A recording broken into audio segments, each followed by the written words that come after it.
I'm Batman. Easy, miss. I've got you. You've got me? Who's got you? Mr. McGee, don't make me angry. You wouldn't like me when I'm angry. I'm a doctor. But probably not the one you expect. I'm Captain Kirk.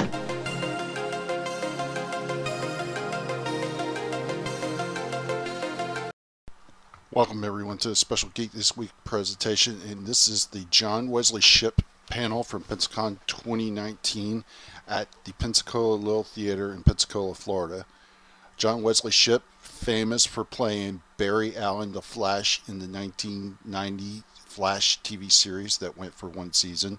Also played Mitch Leary on Dawson's Creek, and more recently in the CW Flash series played Barry Allen's father, Dr. Henry Allen, and also played Jay Garrick, the Flash of Earth 3, and then reprised his role recently in the 2018 Arrowverse crossover Elseworld as Barry Allen, the Flash from the 1990 Flash series. So sit back and enjoy as John Wesley Shipp talks about his acting career, his time on the Flash, and much, much more. So please enjoy, and also check out all the other great panels on the Geek This Week YouTube channel, and please leave a like on this video. Thanks. I was talking to one of the other moderators last year. We talked amongst ourselves, and he told me a story. He got a text from his wife a couple of years ago, and she was at the hotel gym. And she said that on the treadmill next to me is the dad from Dawson's Creek. And he texted back, no, on the treadmill next to you is the Flash. That's a lot cooler. He started out in some daytime dramas. He won a couple of daytime Emmys, got his first starring role as Barry Allen back in The Flash in 1990. He went on to Sisters, Dawson's Creek appearances all over the dial. He is back on The Flash now. Come on and welcome John Wesley Shipp.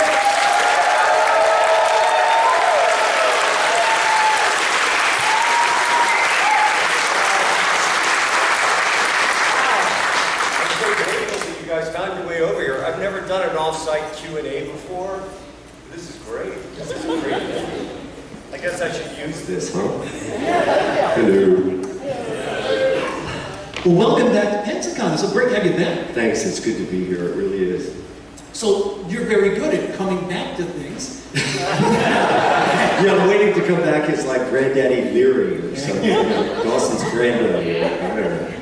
So, when you came back, when you came back to The Flash, did you think it was just going to be a cameo type thing, or did you know that this was a role? You had a history you were going to have? Yeah, I knew because people ask me, they said, are you going to be a part of a new show? And I said they could either go one of two ways. They might want to have a break and make it totally their own, or they might want to integrate parts of the show, which they indeed ended up doing. But when I heard how Jeff Johns had blown up the Allen family, I said, and I heard that Henry, my father, in 1990, was not in Iron Heights, wrongfully convicted of killing my mother in front of a 10-year-old me. That was not my origin story. So when I heard that was the new origin story, I was like, if they come to me, that's the role I want. For a couple of reasons. Number one, can we stand up? Sure. For a couple of reasons. Number one, it's so different from what I had done. It would be a role I would want to play, whether I had never been Barry Allen or not. Having been Barry Allen helped me play Henry Allen better. I'm sure you can understand why, because I sort of in that position, Grant knew I had been the Flash, I knew what some of his hopes and dreams were, maybe what some of his insecurities might be going into such an iconic role. And the father-son relationship would be built in. And I also knew if I was in prison, and we had basically these scenes where we walked into the cubicle and picked up the phone, that everything would settle. It's a show with great spectacle, adventure, a ride at the amusement park. But when we walked into that cubicle and picked up those phones, and the music softened and the lights went down, it was him and me. And I knew that would allow me to hand off what was a very important role, years ago.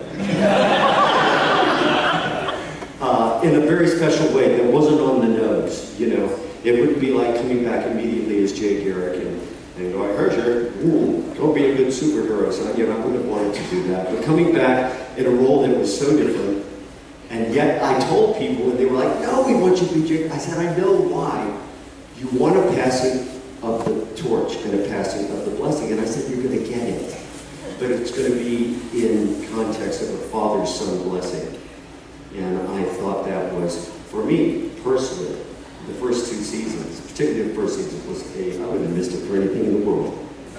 And you've got a couple of people who have returned from that first series. That man, Mark Hamill, was on both the series. How did that feel? Great. Alex Desire showed up. Vito, I have a hard time with his last name. I have a hard time with his last name, but he was Mirth and Bellows. He was Bellows, the cop, on the original series, and he came back as the mayor, I believe. And so, yeah, it was cool. Of course, it's always great to see Mark. Mark and Mary Lou. I remember when Chelsea, his daughter, was this big. She's a lovely young woman now, but when she went on the set and Mark had this rainbow-colored hair, and she announced to the hair lady that she said, I want Twixter hair. And so they gave her rainbow hair, and of course, at the end of a long day shoot, I would rip out of that suit and I'd be headed home, practically, 10 minutes after they yelled cut. So I got out of the suit, and she was there, and they wanted to take a picture of me. Mark said, well, just put on half the suit. Just put on half the suit. That'll be okay. I said, well, that's a little kind of weird because I have cowboy boots and jeans. And so they said, well, I ended up crouching down because you're a little girl. And so there's a picture on the internet of me in half the suit with the cow and jeans and cowboy boots. with this little trickster, Chelsea Hamill, with rainbow hair.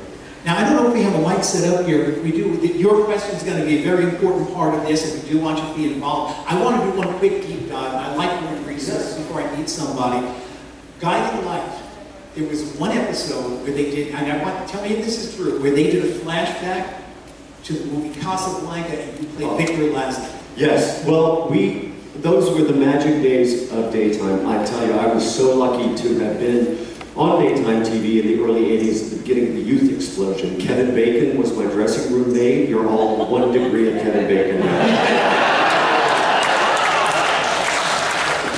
And then it was just a great time. And he wrote for Nola, this girl from the other side of the tracks, quote unquote, who had these fantasies. She would make believe that she was, as you said, we did a musical, Shipmates Forever, where I sang up high and falsetto like Dick Powell, and she tap danced on a battleship set that filled up the whole thing.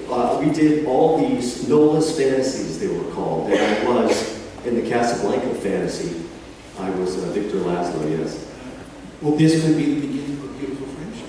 Do you know, I want to tell you something too, and it freaked me out. Betty Davis wrote the studio and wrote Lisa Brown, and because she was a fan of Guiding Light, and she told Lisa Brown, who played Nola, she said, "You got the stuff, kid." And I was like, wait a minute, Betty Davis watches me? That blew my mind. Sorry, didn't mean to walk in front of you. Stay right. What are the difference between the special effects, the way they did them back in the original show, and the way they do them now? I'll tell you, it was such an enormous undertaking in 1990 because we didn't have CGI to the extent that they do now. And so as Danny Bilson, executive producer, co-executive producer, head writer with the late, recently deceased Paul DeMeo, he said in an interview, when we had a semi full of new cars and wanted to blow them up one at a time and shoot flames 50 feet in the air, we really had to do it. If I was going to run around the track, they would undercrank the camera, and I would run, and I would run, and I would run. When I cleaned up the room before Iris was coming, I was going around the inside, picking up clothes. They brought my double to come in. People go back and watch that scene. Around the outside of the circle. So I was going this way, he was going that way. They brought in air cannons, they blew the clothes up. Then I go to the front door, and all the clothes fall to the ground, and then when I answer the door, my feet are on fire. It's like, Barry, your feet are on fire. Oh. But it was different then, And so we were always on the back lot or at some particular part of usually southeast Los Angeles where there was a building that fit our art scheme. And we would be shooting till dawn on the back lot. We'd be tenting in the back lot to shoot day for night. We'd be going home and the executives were coming to work going, you guys are out of your minds, you know? And so it just took a long time to do. Now, I don't mean to imply that Grant's working any less hard than I do, you know, because this is a massive show. But what it allows them, because as Jay Garrick now, I can do a little bit of running and go, and the digital double takes over. You know, and this is a job for DD. You know, I don't have to get knocked off the building and dragged through the woods and beaten up by Savitar, you know. And so it gives them more time during principal photography to concentrate on character and relationships, which was always my big thing when I was doing Flash 1990. I was like, yeah, we wanted, our concept was do a feature a week. You know what I mean? A self-contained feature. I said, yeah, but you got Barry, you got Tina. We flirt one week, and then we don't, and then Megan comes in. I said, we have to decide what our relationship is here, what it is at the end of the season, and how do we get there, you know? But we didn't have a lot of time to concentrate on that, but they do in the new show, and I have to say, that's one thing they're getting really, really right. Are the characters and the relationships. I remember at the beginning, you know, after the first couple of episodes aired, I would have someone come to me and with their husband or boyfriend and say, you know, I don't have any interest in superhero shows, but I watched the pilot, you know, because my husband was watching. She said it was so compelling, the relationships, that she continued to watch. So I think having the time to tell the stories and to know who the people are, because I always felt that my job in 1990 was to play Barry Allen. And my job was to make him relatable and personable enough so that when I went in the suit, y'all came with me. And we were then, from then on out, for the rest of the episode, we were looking at the world from the inside the suit out. This ordinary man who went to work at the crime lab so his mother didn't have to worry that all of her men in her family were street cops, might not come home that night. So he goes to the crime lab, he's the unblessed son. Emmett Walsh, let me tell you, he played my dad. I told Grant, I'm giving you a lot easier time than Emmett Walsh gave me, let me tell you. What's it gonna do? Stub his toe on a footprint? But anyway, so I don't know if I answered that question. Did I? Did I get to the answer? Or did I get lost? We just know now your feet are on fire. My feet are on fire, thank God. Thank God. But yeah, the difference. So they can actually shoot principal photography. I think we did enter flash time in 7 days, which was astounding to me because in 1990, our principal photography was 9 days, 2 units running simultaneously from the 3rd week in August through the 1st week in May with 4 days off for Christmas, and that was it. You know, I'd be under the show at 6 o'clock going, is it 6 a.m., is it 6 p.m., you know. And I was very grateful and honored and fortunate to be able to complain about that, you know. My last question, and then we'll go to some of yours. It seems now you probably are getting, and again, tell me if I'm wrong, you might be getting a lot more support from the network. Whereas, because I mean, CW, this is an entire universe for them right now. Whereas for CBS back in 1990, it was, well, let's see if this works. Well, it wasn't exactly like that because it was the most expensive show Warner Brothers had ever done for television at that time. And we had an advanced screening, a premiere, a movie premiere on the back lot at Warner Brothers. And for the international press, and our reviews were so spectacular that I think CBS got overconfident. And they said, well, if we're going to spend all this money, we're going to put you in our toughest time slot. And we premiered opposite Cosby and The Simpsons at their peak. Even so, after the first week, the newspaper said, Flash lifts CBS to strong ratings week. But then, I don't know if you remember, then we were preempted for baseball, the World Series. Came back on for a week, and we were preempted for the first Gulf War. And then we came on, and they interrupted our episode because Daddy Bush threw up at a state dinner in Japan. We had to see that. I understand totally. So when you all started to write me and say, where are you? We can't find you. Because we didn't. There was a time long ago, where are the young people in the house? Long ago and far away, it was called 1990. And we didn't have DVR, so you couldn't just set it and grab it. If you missed it, you missed it. You know? And so it was difficult. Also in those days, I'll try to make this quick. In those days, we had 3, maybe 4 options: CBS, ABC, NBC, CBS, NBC, ABC. Yes. And the WB, I think, was the one version. Fox, yes. And so that's all the options. But because of that, you had to carry 17 to 20 million viewers a week in order to stay on the air. We started off doing that. Now, because it's so diverse and there are so many other options, you can have a hit with between 2 and 5 million viewers. Because there are now 300 channels. You know, they don't expect you, they don't ask you to carry the kind of load that you had to carry in those days. So it was scheduling, it was money, and we were always over our budget. It was hard on everybody, and I think that's one reason why. I think if we cut our budget, we would have gone another season, but nobody wanted to do that. We were very proud of the one season that we had. Every single dollar was on that screen. We saw. Want to talk to some of these people here? Anybody have any questions? Absolutely. Nobody. This is my nightmare.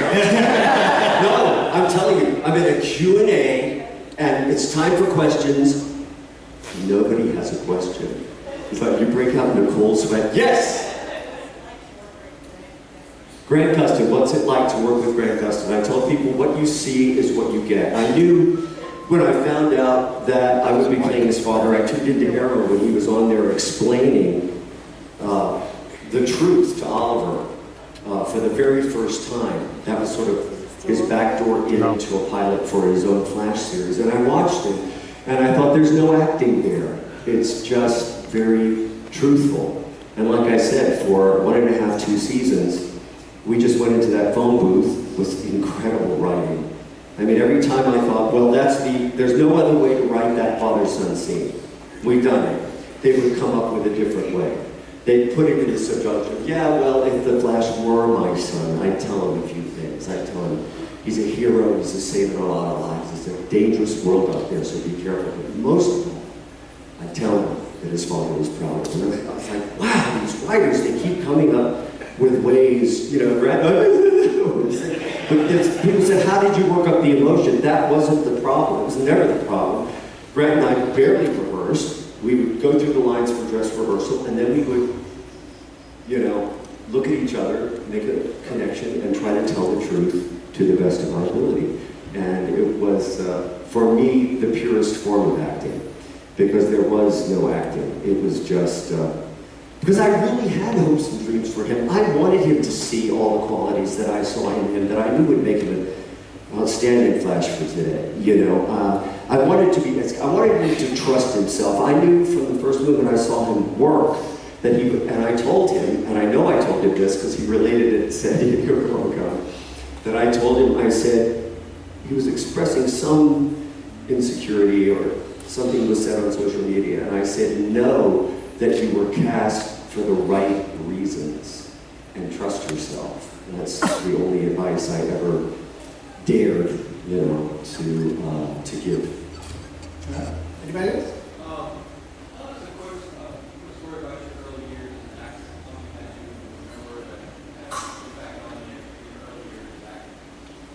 Oh my God, I don't know where to start. I initially was in Indiana University in Bloomington, Indiana. We have a couple Bloomington, Indiana alumni that were here today earlier. I don't know if they're in the house right now. But in the music department, as an opera theater major, a voice major in the opera theater department. Then I switched my major to theater, and then I dropped out and moved to New York to continue my studies. I did theater in Holland, Michigan, summer theater with a member of the staff that directed me in the musical company at Indiana University. And his advice was, if you go back to school, go to NYU, go get your training where you could be making professional contacts at the same time.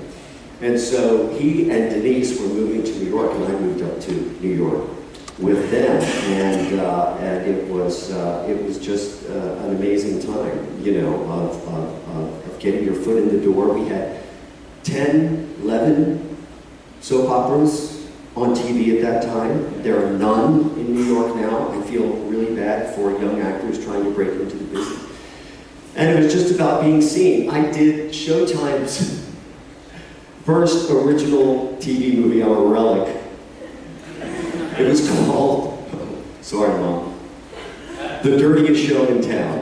And it was part of an best of off-Broadway series. They did Passion of Dracula, Me and My Girl, and The Dirtiest Show in Town. So Mom said, of those three, did you have to be in The Dirtiest Show in Town? Anyway, after that, went on. The next month, I got Kelly Nelson on Guiding Light, and that was January of 1980, and that was the beginning of my not having to do anything else other than act to support myself for the last years. And for which I am extraordinarily lucky and very mindful of my good fortune.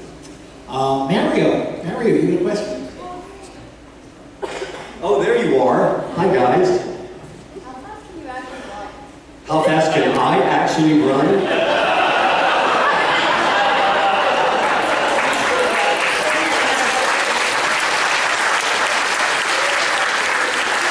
You want to see me run around this theater?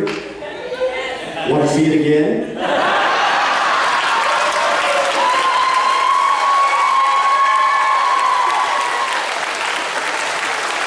Thank you,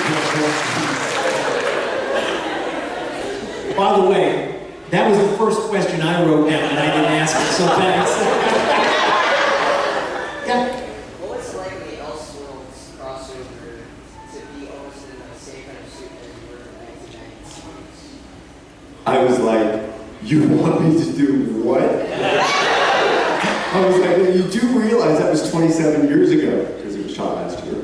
And they said, oh, no, you'll be fine. I said, how long do I have? And then I went on a diet, I lost 20 pounds so that the designer would have a waist to work with. And she could build the muscles from the waist out. It was, I'm glad I didn't know 28 years ago that 28 years later, I would be getting back in a knockoff of that suit, or I might not have been able to go on. You know what I mean? But the way they did it, again, introducing it with that great cinematic scene, The Destruction of Earth 90, directed by Tom Cavanaugh, and the huge cranes and this blown up like football field and dead superheroes in various states of unconsciousness lying around the field and me crawling through the dirt, you know, I thought, wow, this feels okay. I don't have to show up and first time you see me, I'm dragging myself through the mud. I can do that. I can even do that at years old. All right, anybody else? Right there. So you have your operatic training, you know, Grant was on Glee, Cisco and Joe, they both sang, Tom Cavanaugh can sing. What are the hopes for another Flash musical episode? Well, you know, we can always hope, you know. The problem is there's an embarrassment of riches there, isn't there? And so they can't have us all come in and what are we going to do? The Flash National Chorus? I don't know. But I so enjoyed that episode with the two of them. You know, I thought they were so magical. I thought should I say that? No disrespect, but I thought they should have done the movie La La Land. You know, I thought they were just so great and so easy with their Fred and Ginger and their singing and all that stuff. Yeah. I don't know, what would you... I think Jay Garrick would be a bass baritone. Definitely. Right there. Do you like playing old Barry Allen better than Jim Garrick? I liked playing Barry Allen better in 1990. I like Jay Garrick. In fact, I've been in contact with the producers and a conversation about telling more of Jay's story because I feel like age-wise, I think that age-wise and experience-wise, it's a good marriage of role and actor, you know. And so I want to know more about Earth 3. I want to know what he was talking about. It was so packed with meaning when I was telling Barry after he saw the future where Iris gets killed. And I say the future hasn't been written yet. You just have to really take my word for it. You have to appreciate the people that are dear to you while they're here. Hold them close. You know? And I always felt there was something under that. And I also, when I took Wally's place in the Speed Force, which was, I thought, the first time we actually saw kind of a close relationship in a different way, like Henry and Barry had. You know, when Jay said, I'm staying here. And suddenly, we did this scene, and suddenly the dynamic was different. And I asked Grant, you're going to have to remind me of your question. Keep it in your mind because I've forgotten it. I asked Grant, I said, what were you playing in that last take? He said, well, the way you were talking to me, I suddenly remembered that you looked just like my father. And it informed that whole scene in a wonderful way. What was your question? Do you like playing Barry Allen better than So, at this moment, it would be Jay. I was very gratified by the response that greeted my return as Flash 90. You know, it was really spectacular, from the producers to my cast members to the audience response. I mean, I walked on and Grant was like, this is the coolest thing we've ever done. The only thing was he was a little bit miffed that Steven was in the new Flash suit with me in the Flash suit and him, but maybe we'll get that. So it's, what I'm saying is it's rolled out almost like it was planned that way, that I would play Barry when I was very appropriate. I did a detour through voicing Professor Zoom on Batman the Brave and the Bold. Then I come back as his father 24 years later, and then I morphed into his mentor. So everything has felt right at the time that I did it. That may feel like a little bit of a cop-out of an answer, but that's the only answer I have. As I gotta tell people, I said, I hope you guys haven't heard any of my Q&As on YouTube because there are only so many answers before I just start making stuff up. I want to ask everybody a question. Any fans of Dawson's Creek? Are you surprised at just how popular that show remains? No, I'm not, and for this reason. At the time, I wasn't the original dad. They shot the pilot presentation with a different actor who went on to do a movie with Al Pacino after they recast me in the role. I was like, oh, okay, well, you know, the universe has a way of balancing things out, right? So, what was your question? You can make one up now. No, I'm surprised about how popular that still is. No, because I watched it, the pilot presentation that they had shot when they wanted me to audition for it, and I thought, wow, this is a different sound. I've never seen a show for young people written this way. You know, a big star whose name, which shall remain nameless, said at a dinner party to Kevin Williamson, yeah, but well, kids don't talk like that, and without applause he shot that. Maybe not, but they would like to. And we were writing up to a young audience instead of down to a young audience. And so no, I mean, it still rings true. And the way they wove our stories, it's like, I wasn't sure about coming in and playing a parent on a show for young people. And Kevin Williamson said, I promise I won't turn you into 90210 parents. And we will have independent and full storylines that are subsidiary to, but intersecting with the young people's stories. And that's the way it was. The cheating on Mitch episode, the hurricane episode, the trial of open marriage, you know, Dawson would be going out the door and I'd say, on a date, and I'd say, have fun, play safe, and he'd go, oh, Dad. You know, they'd come in and Mary Margaret and I would be making out on the coffee table. I mean, it was, the parent-child relationship sort of stood on its head. And I think that was a really interesting way to go. Have we seen the last of those characters? Oh, goodness, I don't know. Those kids, they've all gone in such different directions, and I'm dead, so. Oh, by the way, you can't see this, but I don't know how many people remember how Mitch Leary died. Eating an ice cream cone, singing along to the radio.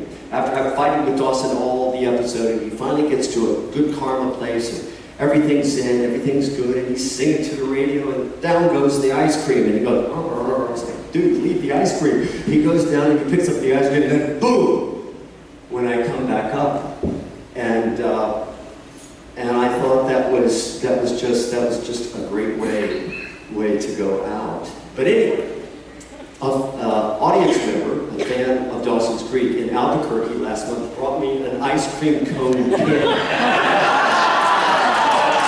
I was like, man, that's dark. It's funny, but dark.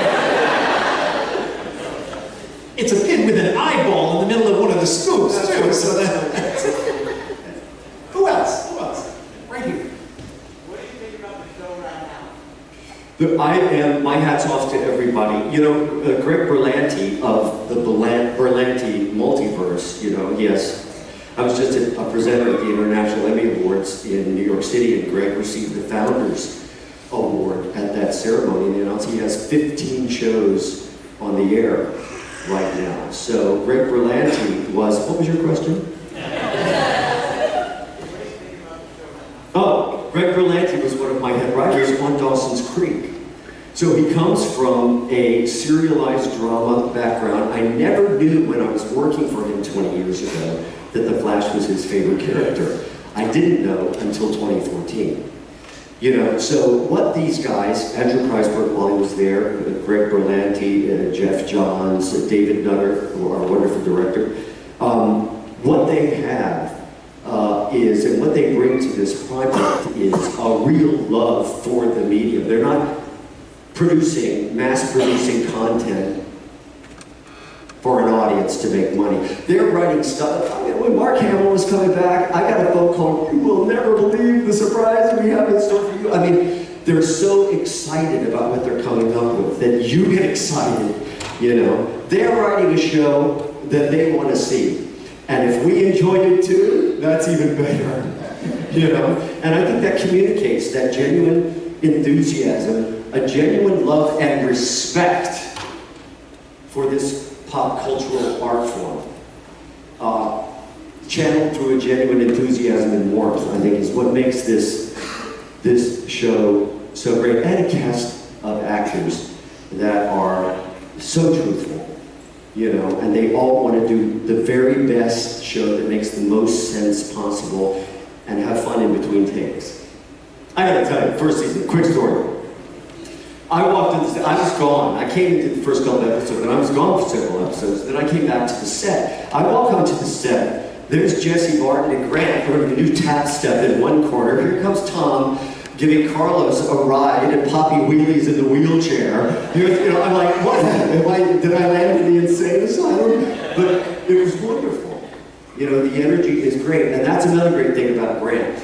I was talking to somebody at the table about this. When you're number one in the call sheet, you have more than just the responsibility of giving a good performance. You set the tone on the set, and he sets a wonderful tone where we can all have fun, but when it's time to work, it's time to work. All right. Over there in the camera. Yes, sir. You were talking earlier about Jay Garrick. I want to explore his background a little more. I've heard a rumor that they were supposed to, in the 4th season, that they were thinking about doing a 2-part episode that was going to take place on Earth 3. We were going to get more of Jay Garrick's backstory, and we were going to see his mysterious female protege. Is that rumor true, or is it just what it is, a rumor? I don't know. I know that they told Mark Hamill that they wanted him to come back to the show, and then they discovered, because I'm a recurring guest star, I'm not under contract, you know, so they contract me per episode or per several episodes. But I was doing 12 Angry Men, the stage play, in a production, which I loved doing in Pinehurst, North Carolina, so I wasn't available. I don't know if that's what they had in mind, but I sure would like to find that out. I'm like, okay, he's training a new speedster. Is that Dawn? Where's Dawn? The Tornado Twins? I mean, who are we talking about here? What's going on? And I encouraged them and tell them that I would be delighted to tell that story and find out. You know what I also want? Michelle Harrison, who plays his mother, with that red hair. Jesse Martin saw her the first time he came to see me. He said, "Have you seen your wife?" Red hair blowing in the Vancouver breeze. He said, "That's a superhero mom if I ever saw one." I want her to do Rose and Thorn, the villain. Yes. With the red hair, that do a total transformation because she's hot. Yeah. Second question, sir. Yes, sir.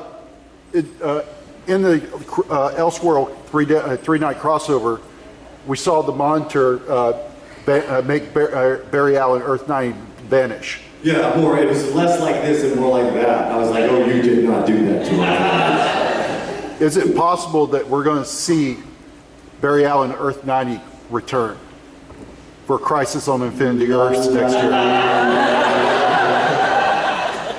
Anything is possible. I go to the comic books because I'm safe talking about the comic books. Think of the possibilities. A version of Barry Allen dies. In the comic books, not the show. I'm not talking about the show. I don't know what's going to happen. But in the comic books, Jay Garrick is holding Barry Allen's empty suit. You know, I don't know about you, but as an actor, you know, that excites me. I have no idea if that's what they're planning. I don't know what they're planning. But I know one thing, they keep it interesting for us, and whatever they come up with, I can't wait to see. I didn't even know I figured they were building toward Crisis on Infinite Earths for the next season crossover. But when it flashed up at the end of the trifecta, the third episode of the trifecta of the crossover, I was like, no way! You know, because I'll tell you, and this touches on a question that was asked earlier, it's a great time to be a comic book fan and to be a comic book actor. Because there's so many things and there's so much interest in the wonderful stories that we get to tell and audience that we're not having to fight for like we did in 1990. When we walked in to San Diego Comic-Con the first time, Jesse Martin and I stepped out on a balcony, 180,000 people take over the town, and a big cheer went up, and Jesse's like, we haven't done anything yet. You know? But it's like walking into a crowd that is ready for you and receptive and supportive. And it's a quite different animal in 2019 than it was in 1990. When you think about DC Comics, really, you know, the two big names come up, Batman and Superman. The Flash is not really the first one you think of. It's kind of like the Marvel. Hey! I want to show my hands. It's like the Marvel universe, they did Iron Man first, where you wouldn't think, you know, that would be different. Hello. Okay. So you're working. Yes. I'm just rambling. No. Anybody else? No, you were leading to something. I really wasn't. Okay, well, what was your question?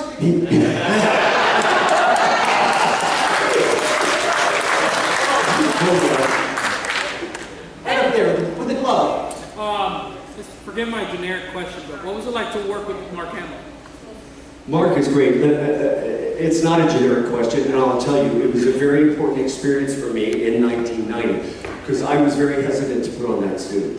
And I really didn't want it ever to be shown all at one time. A piece, a wing, dark, you know, that's what I thought. And I didn't want to have any lines in the suit because I was afraid of becoming a mascot, if that makes sense to you, as an actor. You know, I didn't want any shots of me with the cow pack, you know, with a donut and a Diet Coke standing by craft services. You know, I didn't want to be that guy as an actor. And so I see, because it's running on DC Universe now and also iTunes, I went back and looked, I see a certain stiffness about me in those first episodes. Well, here comes Mark as the trickster, working that unitard.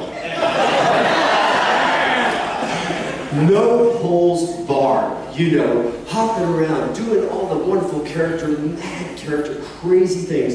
And then in the very last episode, Trial of the Trickster, I was mind controlled by that.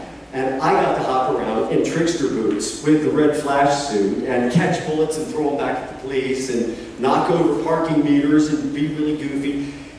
And what he helped me do was get over my fine self and play the character. And yeah, it's great. And then when he came back, the way they handled that, Mark's very funny. He was like, "You want me to come back and play the trickster?" Because he said he thought, well, I'll be an associate of Henry Allen's or somebody. But the way they did it and the way he did it, and the first time we see his trickster 24 years later, and all that madness has turned to poison in his veins, right? And then they balance it by having Devin come in and play the trickster wannabe. So they had the young, crazy energy and this much more threatening, dark, menacing presence. And we got to hear the line, "I'm your father." They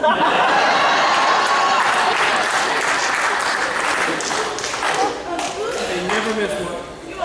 Hey, I got one over here, sir. Way up there in the lights. Hey, being here. So, I was a huge fan of Dawson's Creek, and I hear a lot about this between you and Grant, father and son. What was your relationship like with James Vanderbeek? Was it more like father and son? It was, no, it was fine. It was great. No, don't misinterpret my pause. It's just they are very different, the characters I'm speaking of. The characters are very different young men, aren't they?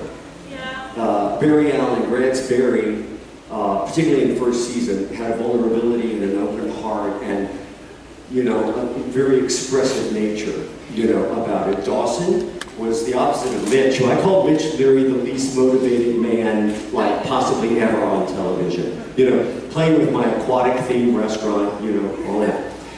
And so it was just completely different. James was much more cerebral, I would say. And it worked for the character, because the character was Kevin Williamson, you know, and the way he would think. And, you know, and so it was just, it was different. It's going to sound strange. Parenting Dawson, it was very different from parenting Barry. It was a whole different animal. And I enjoyed it. I loved it. I thought the brilliance of Kevin Williamson in that scene where I'm teaching James how to kiss on his first date. You know, and he has a prosthetic, listen to me, he's making a horror movie. He's got a prosthetic head of Joey, who's in love with him, right? Katie Holmes. He's in love with Michelle Williams, right? He's going to go out on a date. Joey sneaks up to the balcony. We don't know she's there. He's practicing how to kiss on the first date. I talk about his mother and me and our first kiss and, you know, the beautiful monologue stuff that they wrote for me. And then he tries it out on this prosthetic head of Joey. Now think about it. The girl that's in love with him is watching him practice to kiss a different girl on a prosthetic head of her. That's the genius of Kevin Williamson right there. Thank you. Thanks.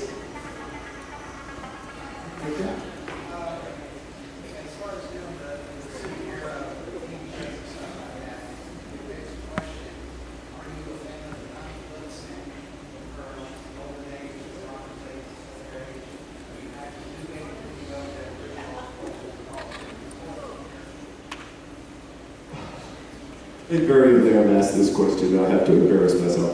When they first called me to ask me to audition for The Flash they called me in 1989, because I auditioned in January of 90, and I said, "You mean Flash Gordon?" I know, I act highly inside, I'm like, "No, The Flash," if anybody asked me that question now. But I took everything I needed from Danny Gustin and Paul DeMeo's wonderfully textured. All the humor was in the character. I can't believe it was over so quickly. And then you realize we're watching a boxing match and we're in bed together. But, you know, it's not what we initially think. And the father-son, the unblessed child. You know, in a family where real cops work the streets, who goes to the crime. We were CSI before CSI was cool, baby. And his father is always putting him down, and then he gets these powers. And he's so much more than his father could ever imagine. He can't tell him. He can't tell his father. That wonderful scene after Jay is killed in the graveyard where he says, "Don't point a gun, Barry, unless you have a bullet in the chamber." And all Barry can say to his father is, "I have one." You know, it was a beautiful, beautiful multi-layered script, and I took everything that I needed from their knowledge, also Howard Chapin, our story editors, and a whole bunch of others. When I became Jay Garrick, then I had to do a little research. I I knew I had to set the template different. I couldn't come out of the Iron Mask and be Henry Allen. Where's the fun of that? And so when I come out of the Iron Mask, I look around, everybody's looking at me like I had two heads, and the original line was, "Is something wrong?" And we all decided that's Henry, that's what Henry would say. So I came out of the Iron Mask, I look around, everybody's looking at me like I have two heads, I go, "What?" So I knew I had to set a much colder temperature. I wouldn't be the soft shoulder for Barry to lean his head on.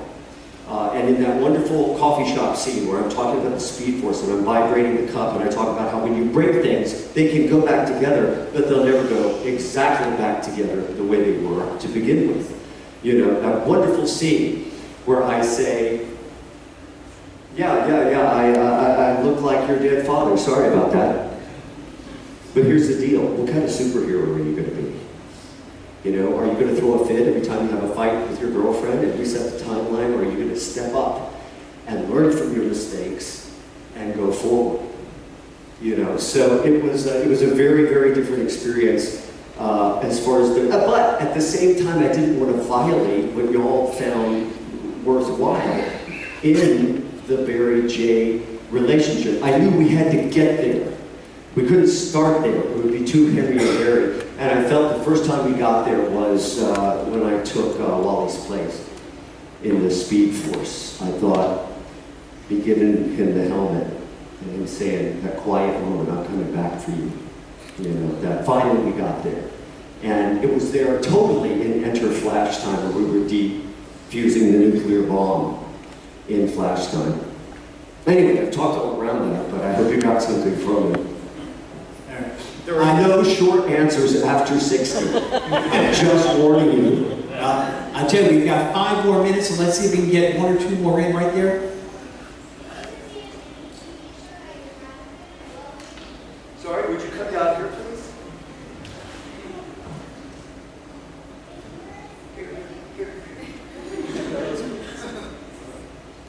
If you could be in any TV show that you haven't been in, what would it be?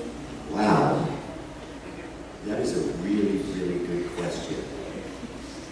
How to answer that? Other than the actor's ego, you know, comes in and thinks, you know, a show that's an entirely new show built around me.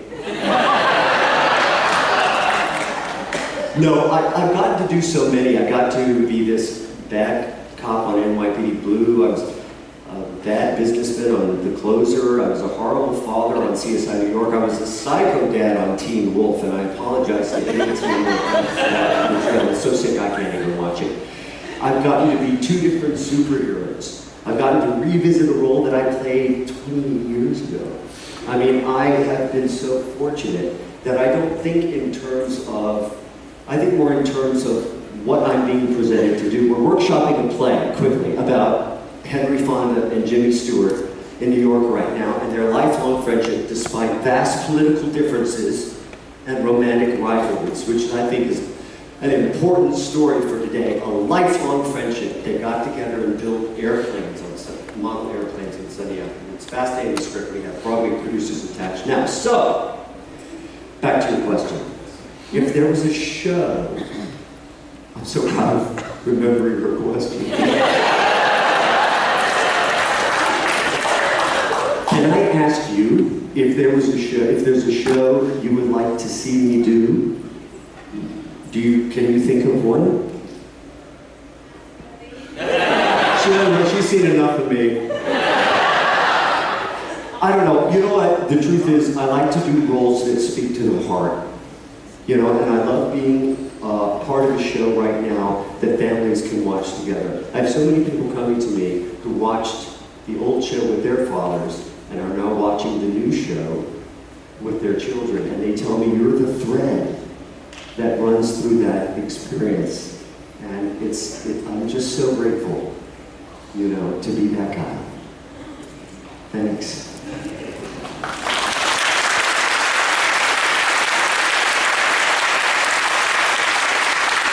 I think we're going to have to leave it there. All right, you've been awesome. Thank you so much.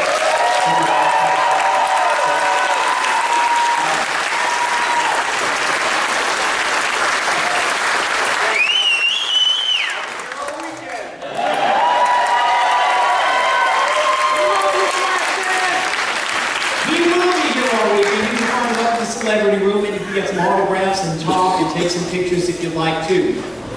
Raiders of the Lost Ark, the adaptation, is the